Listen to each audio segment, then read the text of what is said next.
Andiamo su Rimbelle.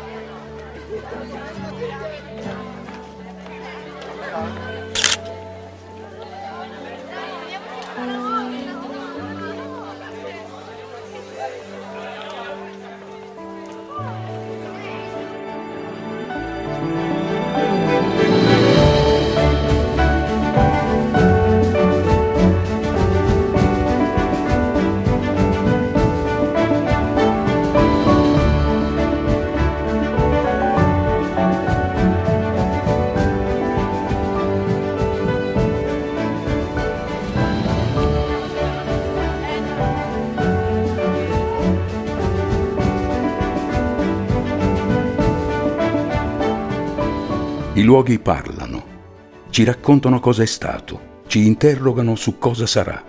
E cosa sarà lo decideremo noi con le nostre scelte, così come fece Don Bosco. Ma è davvero così facile capire, fidarsi, abbandonarsi?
Quando il corpo si ferma, abbassiamo ogni nostra difesa.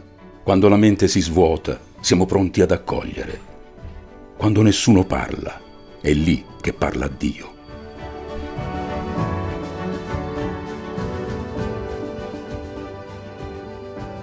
All'età di 9 anni ho fatto un sogno che mi rimase profondamente impresso nella mente per tutta la vita. Nel sonno mi parve di essere vicino a casa, in un cortile assai spazioso, dove stava raccolta una moltitudine di fanciulli che si trastullavano. Alcuni ridevano, altri giocavano, non pochi bestemmiavano.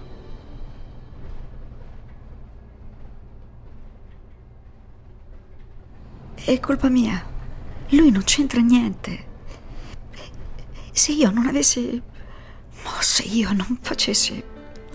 Sono io che lo rendo così. Dovrei essere più come vorrebbe lui. Lui mi ama, me lo dice sempre. E mi chiede sempre scusa. Lui mi ama.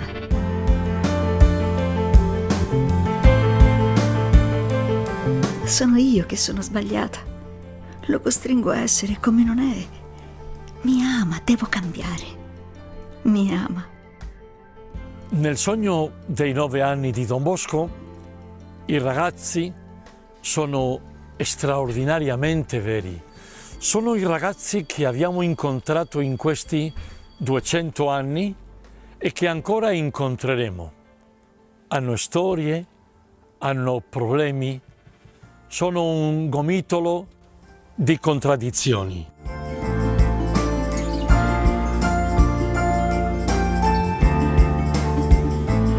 Nel sogno c'è una chiamata per Giovannino, una chiamata difficile che lo mette di fronte ai problemi dei suoi coetanei. E il nostro sogno ci mette davanti ai problemi dei giovani del nostro tempo.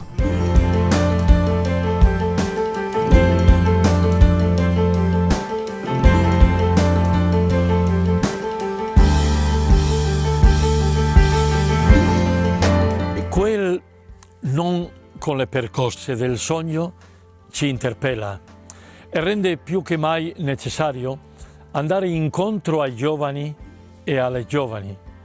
E dobbiamo stare loro vicini perché l'odio e la violenza continuano ad aumentare e il nostro mondo sta diventando sempre più violento. E noi educatori dobbiamo essere un'alternativa. Quanta violenza vediamo ogni giorno tra i nostri ragazzi. Il cyberbullismo, con le challenge che spingono preadolescenti e adolescenti fino al limite, come se la vita fosse un gioco. Ma nella vita non c'è un restart dopo il game over, e tocca a noi farglielo capire. E ancora la violenza verbale contro il diverso, contro chi non rispecchia certi canoni di bellezza, contro chi ha problemi fisici o un altro colore della pelle.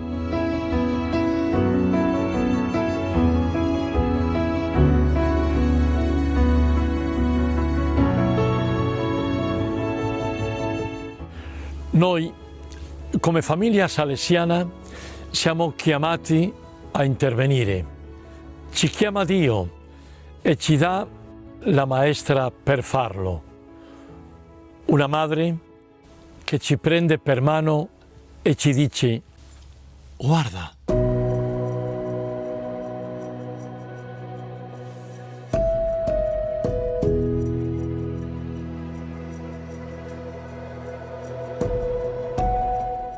Quello non era amore. Tutto questo intorno a me è amore. Io devo volermi più bene. Chiamami e ti vestirò come una stella viva. Noi, come famiglia salesiana, dobbiamo saper guardare come Giovannino. Quando non riusciamo a vedere le situazioni che vivono i giovani, anche i più tranquilli, quelli che non sembrano avere problemi ma che fronteggiano ogni giorno con la difficoltà di realizzare i propri sogni. E ancora quando non li guardiamo per quello che sono, sia nella forma più autentica e bella, ossia in quella più tragica e dolorosa. In tutte queste situazioni noi non stiamo rispondendo alla chiamata. E dopo 200 anni, nel nostro tempo, nel nostro sogno, noi dobbiamo guardare per costruire l'eternità.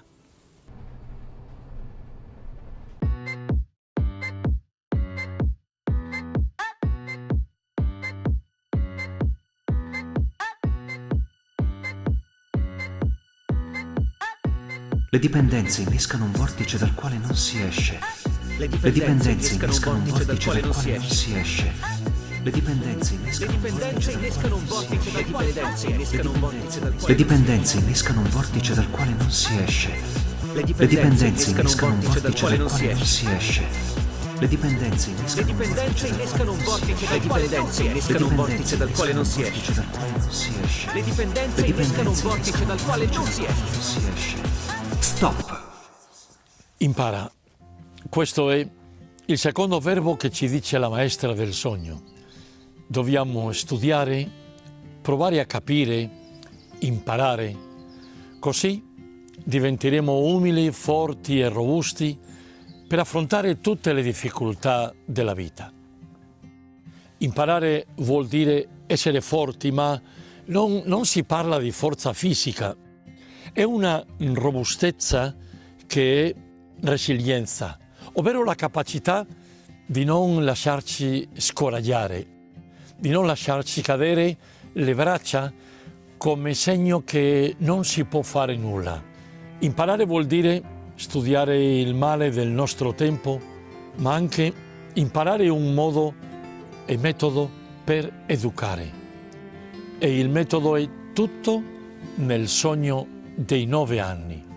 La bontà, il rispetto, la pazienza.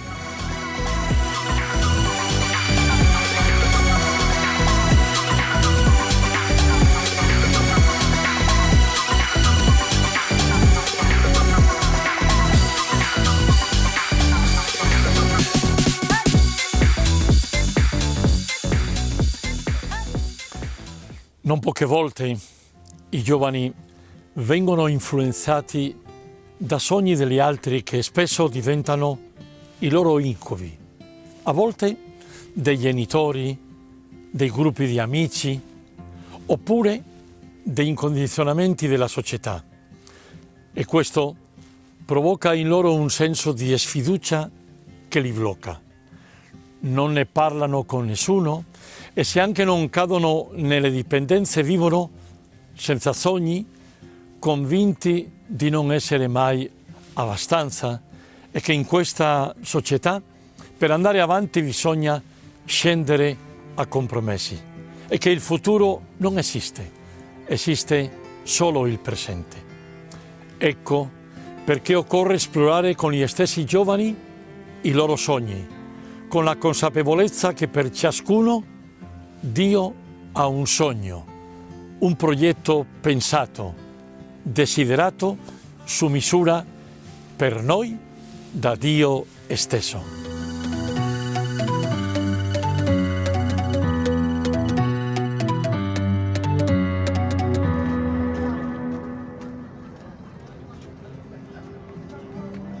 La vita ha uno scopo. Io ho uno scopo. Questa è la mia storia, il mio sogno da realizzare. Aiutami a realizzarlo. Quanto è grande il tuo sogno su di me, Padre?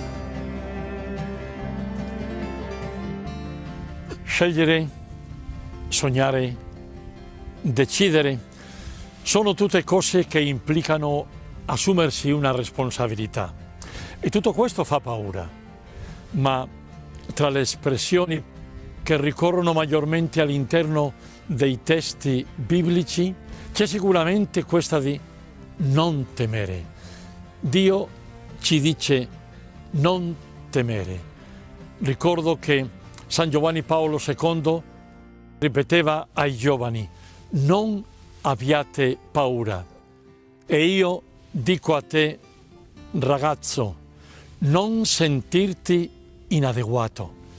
Questo è il tuo sogno.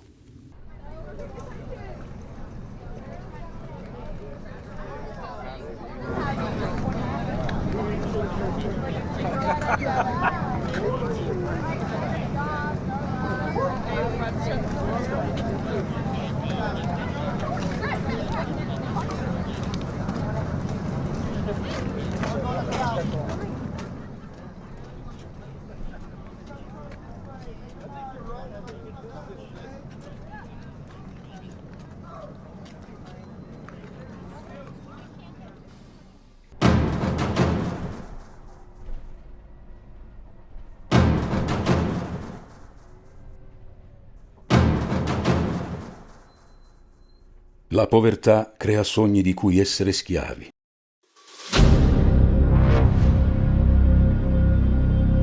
Non è sempre un sogno ciò che sembra un sogno. Non è sempre un sogno ciò che sembra un sogno. Non è sempre un sogno ciò che sembra un sogno.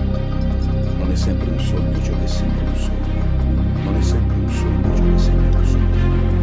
Non è sempre un sogno ciò che sembra un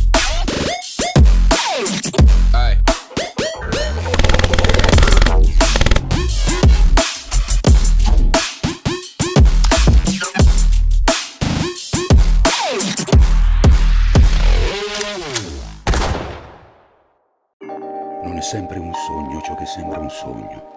Non è sempre un sogno ciò che sembra un sogno. Non è sempre un sogno ciò che sembra un sogno.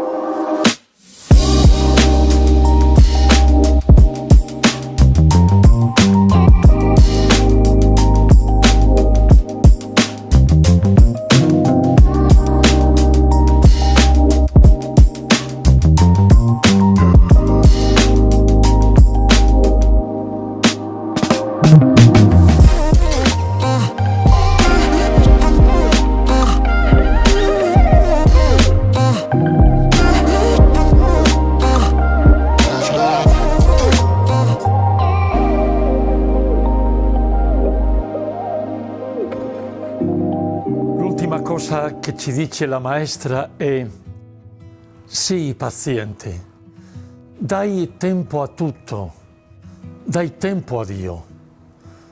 Tu puoi con le tue scelte indirizzare, guidare, influenzare, ma è Dio che fa tutto.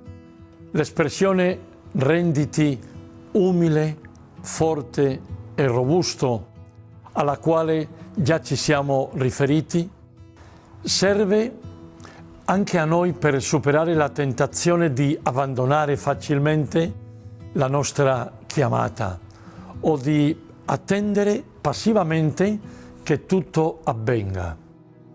Questo pericolo va allontanato con la fortezza e disarmato con l'umiltà di chi è consapevole dei propri limiti, ma sa anche di poter contare sulla costante presenza di Dio.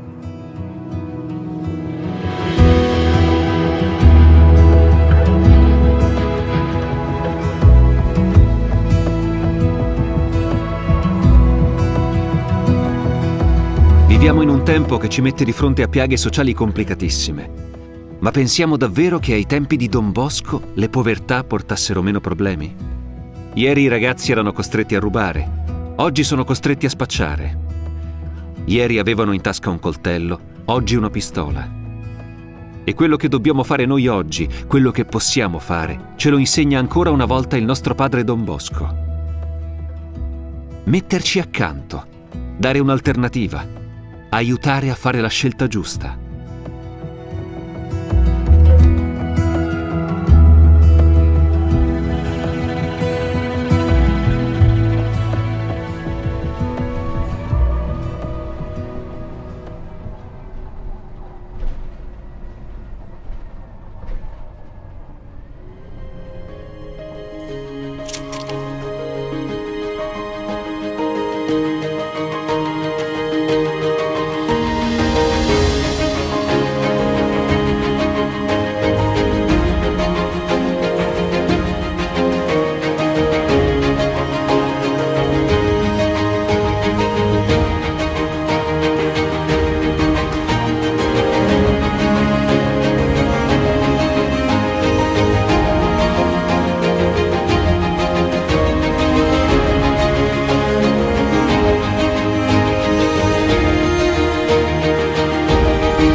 Affrontiamo i sogni che non sono sogni. Dio parla in tanti modi, opera grandi cose con strumenti semplici. Attraverso la parola accolta con fede, approfondita con pazienza, interiorizzata con amore, seguita con fiducia. Possiamo affrontare tutto così come ha fatto Don Bosco, passo dopo passo, con fiducia e speranza nel risorto e in Maria Ausiliatrice.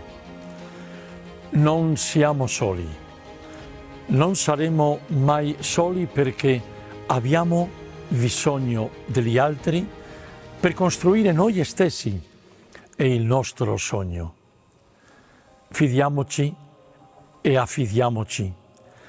Troviamo la nostra vera maestra. Ecco il tuo campo, ecco il tuo campo, ecco il tuo campo, ecco il tuo campo, ecco il tuo campo, ecco il tuo campo, ecco il tuo campo. Ora mi è tutto chiaro.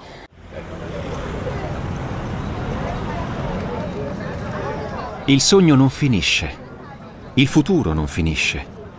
Sogno di ieri, sogno di oggi, sogno d'eternità. Tutti i nostri sogni saranno il sogno di Dio. Insieme, il nostro campo parte da qui.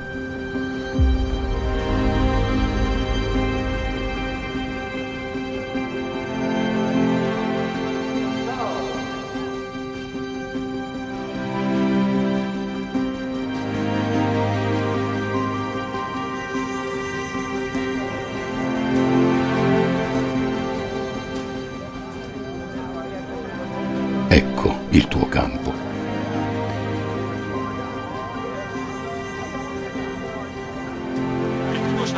Io lavoro.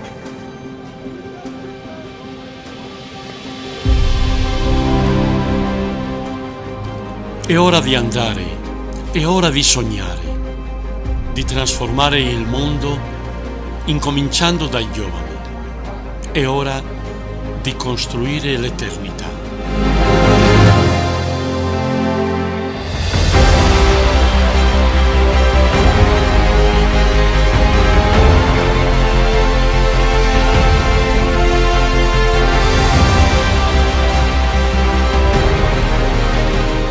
Un sogno che fa sognare, nei sogni, nel tempo, nell'eternità.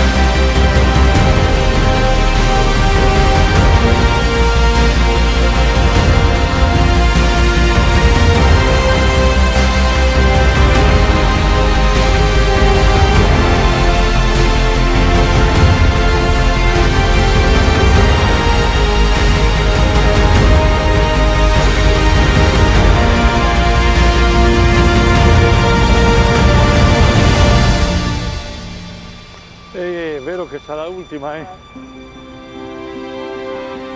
Ho un po' di nostalgia, perché tante cose sono già le ultime.